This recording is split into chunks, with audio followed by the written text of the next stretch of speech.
Nu, tad lūk, gadsimta projekts.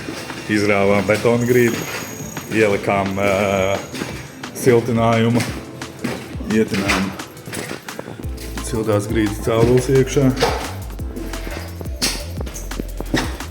Tas bija interesanti, bija sarežģījumi, bet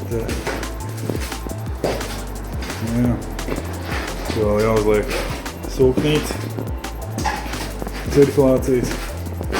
Nu, šīs vēl nevar tikt vaļā, jo uz viņas sienas, kā lai saka, stāv virsū. Bet beigās jau sanāca, es teiktu, ļoti labi.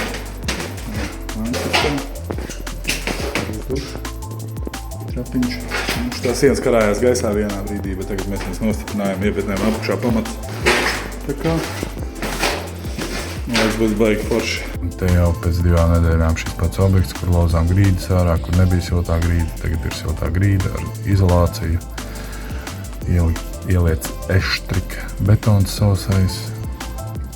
Tāmānis istabā nav vairs nekā. Te būs siltumsūgnis uzstādīts, siltā grīda kolektors. Tā kā varam izveidot arī siltās grīdas apkuri mājā, kurā nav siltā grīda.